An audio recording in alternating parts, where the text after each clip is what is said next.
Hey, man, back with another one. I need everybody to come on in, man. Put your thinking caps on. Now, I don't want to be too long with this one, but I do have to take my time because this is a very important topic. Now, I meant to do it yesterday, but had so much going on, I really didn't get a chance to get it in.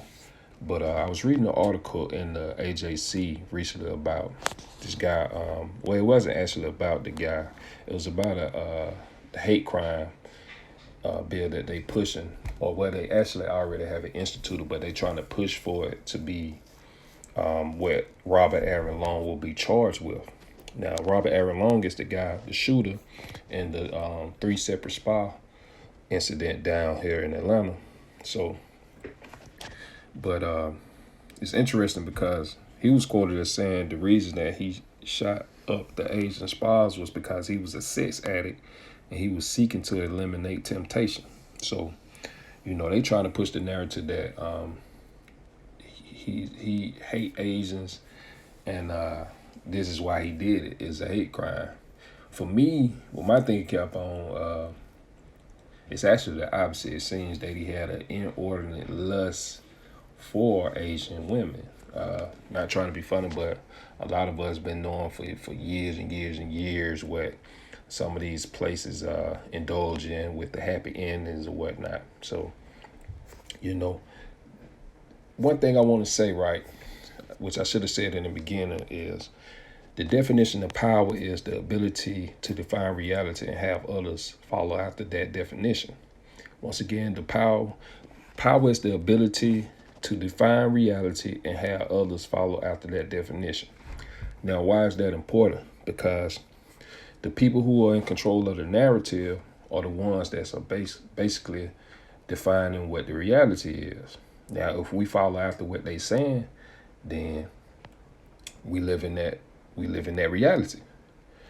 But if we have our thinking caps on, we can kind of put things on the judgment scale and weigh things out so that we can, get a more concrete sense of what the real reality is. Now, if this guy if he aided Asians, in my opinion, why wouldn't he just go to somewhere where he could kill as many Asians as he could at one time, any type of gathering point, a neighborhood, et cetera, et cetera. You know what I'm saying? Versus going to three separate spas.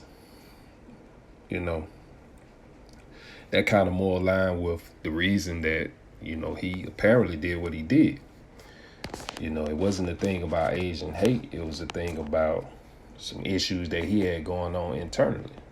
So, but this video, man, it's just another part to it where this guy, I seen another version of it from a different angle, and I slowed it down because I wanted to be sure. But in my opinion, the African-American gentleman already had the bag in his hand. It didn't appear to me that he took it, but as you can see from the title of this video, they try to make it like it was not only a hate crime, but that he took the bag from him. But what's important for this video that I want everybody to pay attention to is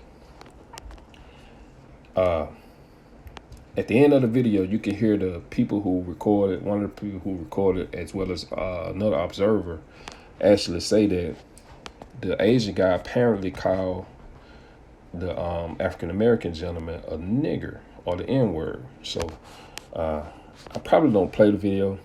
If you want to see the video, you can see it definitely on World Star. I'm gonna fast forward it through most of the violence, but I do want y'all to hear at the end where the guy says and the young lady says that he definitely called him the N-word.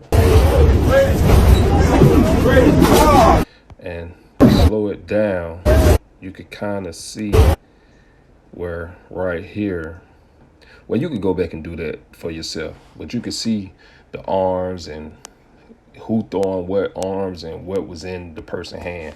And from the beginning of the video, the African-American gentleman, he already had the bag, but let me just fast forward it a little bit to the end. So right here. Sleep, bro. Yo, what the hell? He called him the N-word. He did. He called him a nigga. He did. So we back it up one more time so you can catch that. He did. He called him the N-word. He did. He called him a nigga. He did. Now, why is that important? Why do we have to do that?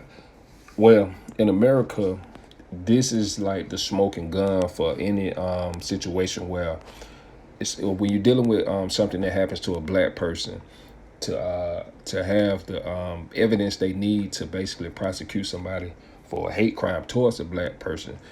This is one of the main things that has to be established. Did he call you the N-word? Did he call you a nigger? You know what I'm saying? And in this particular case, apparently you have witnesses that say that the Asian called him a nigger. Now, whatever took place, I don't know what took place, but if it went the other way and the Asian got the best of the black guy, or shot him or killed him, or et cetera, would he be charged with a hate crime? Could he still be charged with a hate crime even though he lost the fight? You know, these are some of the questions that we have to entertain when we putting this thing on the judgment scale, because if we just let somebody else control the narrative, you saw the way that the African-American gentleman put hands on this Asian. I mean, the Asian, he had a couple of swings in there, but the black guy just got the best of him. You know what I'm saying? But for the person who controlling the narrative just based on optics, they would have you believe that the African-American gentleman is the bad guy. I'm just saying, man, we have to have our thinking caps on, because if we don't think these things through and hash them out and let other people control the narrative, hey, man, you know the rest. So what say you?